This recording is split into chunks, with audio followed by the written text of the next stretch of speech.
Hey guys, welcome back to another video on the channel. If you enjoy the content, please leave a like and subscribe. So on the agenda today we have another game from the World Seniors Championship, in this case the plus 65 group, playing with the white pieces, Grandmaster Jussupow. I'm sure most of you have heard about him. Not only was he one of the best players in the world around the 60s and the 70s and the 80s, with Karpov, with Kasparov, a huge competitor. He still plays now, but only senior events every now and he still has a very high 25-59 rating. He's also very famous for his coaching training methods. I actually recommend his sequence of books, the Build and the Boost series. Very good to learn. With black, club player, 1913, Barry Hymer, and Jussupow is playing for the Lasker Germany team, whereas Hymer is playing for England team 4. Again, 1913 FIDE rating would probably mean that Barry has a current level of about 2200 Lee Chess, 2100, 2200 chess.com. Probably higher some years ago, but all of the players in the senior groups have their rating deflated. Let's check on the game. We'll see a very interesting opening idea by Jussupow and a very nice and well-conducted attack on the king. Let's go for it. So Jussupow plays d4. Sorry, I jumped forward there by mistake. Knight f6, knight f3. This is Arturs' basic opening repertoire, and generally he likes to play a lot the e3 Cole Zukertort attack. He's an expert of this line. Very dangerous attack. Against c5, he could play e3 still, but he decides to go for d5, which is the main line here. Now most players with black play e6 here. After c4, the game heads in towards Benoni territory, which is also very well known, and I'm sure that Jussupow had some ideas in this line as well. However, for this game, his opponent Barry Hymer plays b5. Now this line, it's reminiscent to the Benko Volga gambit. I think in England it's mostly called Benko gambit.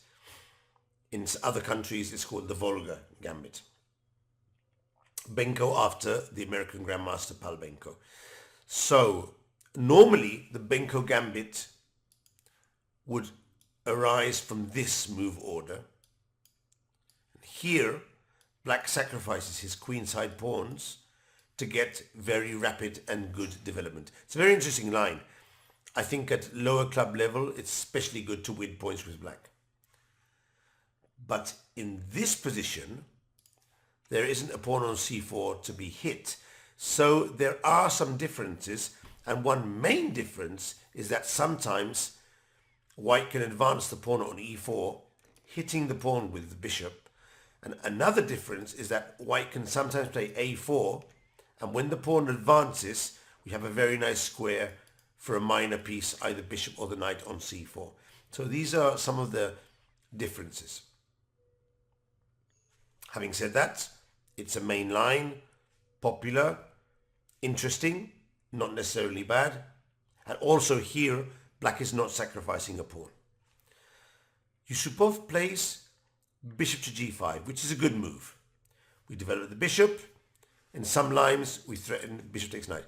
And I seem to remember having studied this with one of my students, a 1900 student actually, and the best move for black here was queen to b6. Protecting the knight, protecting the pawn, and here I remember distinctively that one of the ideas was to go a4 and then try and get the knight to c4, hitting the queen. That's something I remember with certain clarity. Also possible was to capture on f6, but that was not so good with the queen protecting. Barry plays bishop to b7. Now, I'm not sure if this is a mistake. I don't think it's better than queen to b6. He does attack the d5 pawn with two pieces, but of course Jussupow captures on f6, and if black recaptures with the pawn, he has to take into account certain moves like d6, blocking the bishop, or just e4, and we develop with aggression. So Hymer captured g times f6 with the idea after e4 of playing f5. Now this is an interesting move, very ambitious, and I think it might work well against certain opponents, not against Jussupow. Of course, we sacrifice a pawn, that's clear, but in exchange we get two bishops, a direct hit on c2, and certain initiative. Jussupow could have played c3 here, blocking in the bishop, but he prefers knight to c3 to develop a piece. And of course, he's not afraid of bishop takes knight, because pawn takes, and black would have lost his most important piece on the board, the bishop on g7.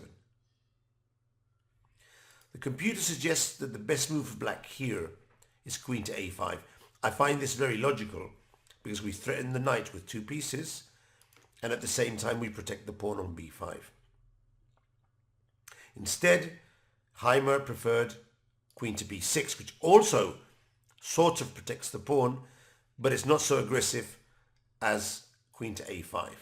Now, I do have the feeling, seeing him play, that he might have seen some games with the queen to b6 in some positions, in other positions the bishop to g7, in other positions, and it's sort of like a mix-up when you prepare before the game, and then you're sometimes not quite certain how to go, and you stop using your common sense and you start to rely on what you've checked in the morning or the night before. That's also always risky unless you're a very, very strong player who can easily determine what to do in each position.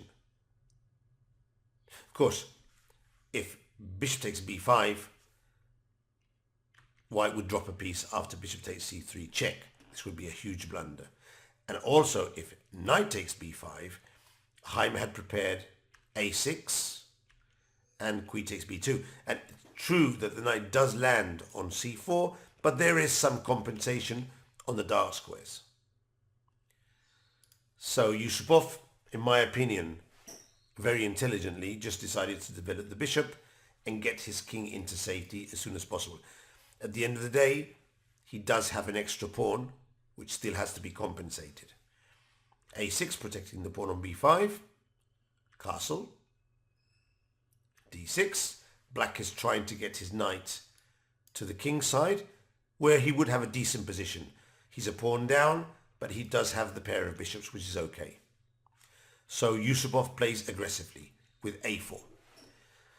One of the ideas I was mentioning, he's trying to secure some pressure on the b5 square, and he is expecting b4, after which knight to e4, and look at that lovely square on c4 for one of the knights later on.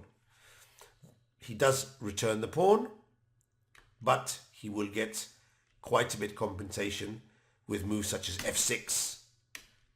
And look how white's pieces are reaching very, very aggressive squares, just playing on black's weaknesses. Hymer preferred c4. Not bad.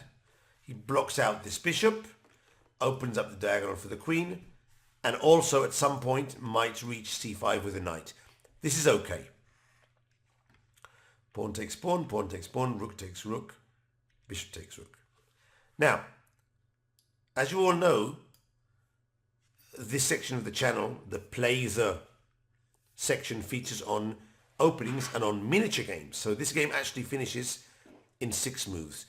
Doesn't look like this position should turn downhill for black so rapidly, because, I mean, it doesn't look like white has such a strong position to win this game in only 6 moves. But chess sometimes has its own way. The computer suggested the best move here is knight to g5, which is something that I probably wouldn't have seen either. I understand that bishop to h5 is a threat, but it doesn't feel like the correct move for white. I'm quite certain that I would have played also the move that Jussupow played, knight to e4. Because in the other line, this move was also the main positions. Again, no shame in sacrificing this pawn, because we can even trap the bishop with c3 and try and capture it, or push on with the attack. Black plays knight to d7, very sensible, controlling f6, and white just plays b3, not only protecting the pawn, but threatening to win a pawn on c4. Pawn takes pawn, pawn takes pawn, castle. Again, in 4 moves this game will end. Doesn't seem possible, but let's continue. White plays queen to d3. I like this move. He hits the pawn on b5, and also the queen might be able to swing over to the queen side, to the king side at some point. He also allows the rook to come into the game to one of these very interesting squares. Now, here, Hymer apparently made a mistake, but it's not easy to spot why it's a mistake. He played knight to e5, which actually looks like a very reasonable move. We swap off a minor piece and give a bit more range to our bishop.